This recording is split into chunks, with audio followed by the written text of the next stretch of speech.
Halo, kembali lagi bersama saya Maulida Julianti.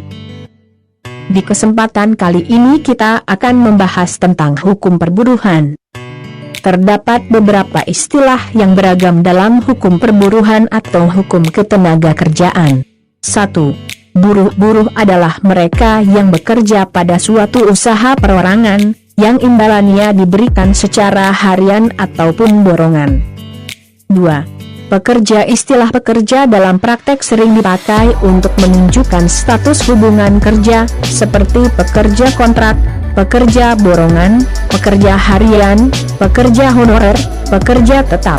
Pekerja memiliki pengertian sangat luas, yakni setiap orang yang melakukan pekerjaan, baik di dalam hubungan kerja maupun SWA pekerja. 3. Karyawan, yakni orang yang berkarya atau bekerja, yang lebih diidentikan pada pekerjaan non-fisik, sifat pekerjaannya halus atau tidak kotor. 4. Pegawai adalah setiap orang yang bekerja pada pemerintahan, yakni pegawai negeri, sebagaimana dimaksud dalam Undang-Undang Nomor 43 Tahun 1999 tentang perubahan atas Undang-Undang Nomor 8 Tahun 1974 tentang pokok-pokok kepegawaian. 5. Tenaga kerja yang mengandung pengertian lebih luas lagi, meliputi pejabat negara, pegawai negeri sipil atau militer, pengusaha, buruh, SWA pekerja, penganggur dan lain-lain. 6. Majikan. Menurut Undang-Undang Nomor 22 Tahun 1957, bahwa majikan ialah orang atau badan hukum yang mempekerjakan buruh. Dan yang terakhir 7. Pengusaha. Orang, persekutuan atau badan hukum yang menjalankan suatu perusahaan milik sendiri. Dan selanjutnya adalah pengertian hukum ketenaga kerjaan menurut para ahli, yang dimana ada beberapa definisi hukum ketenaga kerjaan antara lain. 1. Molenaar dalam Asikin menyebutkan bahwa hukum perburuhan adalah bagian hukum yang berlaku, yang pokoknya mengatur hubungan antara tenaga kerja dan pengusaha, antara tenaga kerja dan pengusaha. 2.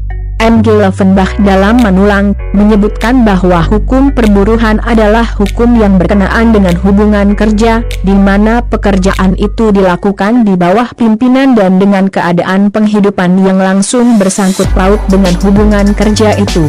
3. N.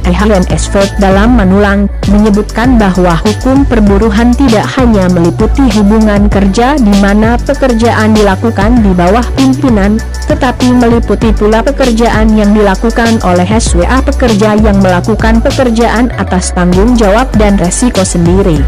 4. Mock dalam Kansil, bahwa hukum perburuhan adalah hukum yang berkenaan dengan pekerjaan yang dilakukan di bawah pimpinan orang lain dengan keadaan penghidupan yang langsung bergandengan dengan pekerjaan itu. 5. Sutomo dalam Manulang menyebutkan bahwa hukum perburuhan adalah himpunan peraturan-peraturan, baik tertulis maupun tidak tertulis, yang berkenaan dengan kejadian di mana seseorang bekerja pada orang lain dengan menerima upah. 6. Sutikno dalam Asikin menyebutkan bahwa hukum perburuhan adalah keseluruhan peraturan-peraturan hukum mengenai hubungan kerja yang mengakibatkan seseorang secara pribadi ditempatkan di bawah perintah pimpinan orang lain dan mengenai keadaan-keadaan penghidupan yang langsung bersangkut paut dengan hubungan kerja tersebut.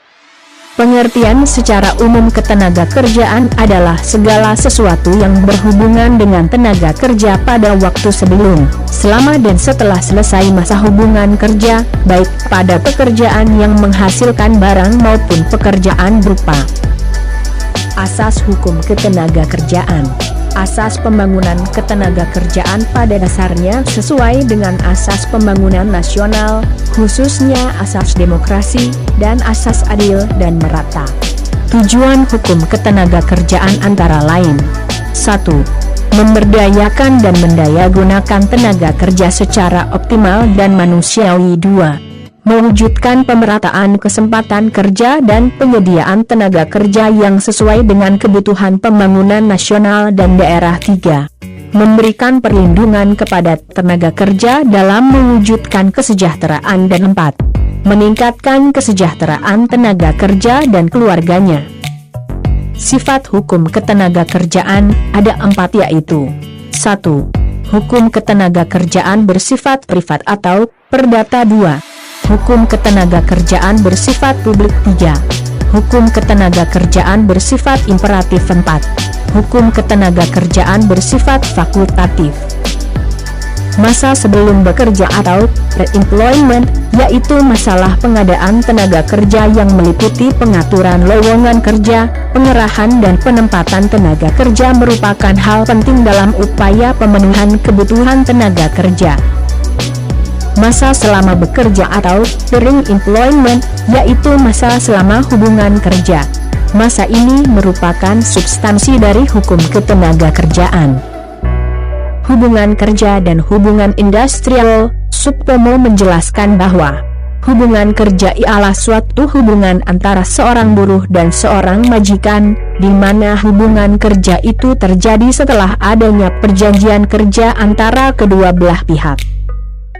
Unsur hubungan kerja dibagi jadi 4 yaitu: 1. Adanya pekerjaan, pasal 1601A KUH Perdata dan pasal 341 KUH Dagang. 2. Adanya perintah orang lain, pasal 1603B KUH Perdata. 3. Adanya upah, pasal 1603 PKUH Perdata. 4. Terbatas waktu tertentu, karena tidak ada hubungan kerja berlangsung terus-menerus. Perjanjian kerja.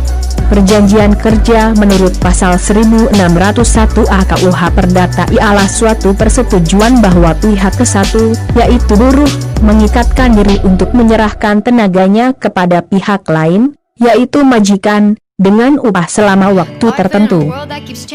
Berdasarkan jangka waktunya, perjanjian kerja dibagi menjadi 2 macam. 1. Perjanjian kerja waktu tidak tertentu. 2. Perjanjian kerja waktu tertentu. Baiklah, sekian dulu pembahasan dari hukum ketenagakerjaan. Jika ada kurangnya dan salah kata saya mohon maaf, dan semoga bermanfaat. Sampai jumpa di pertemuan berikutnya. Bye.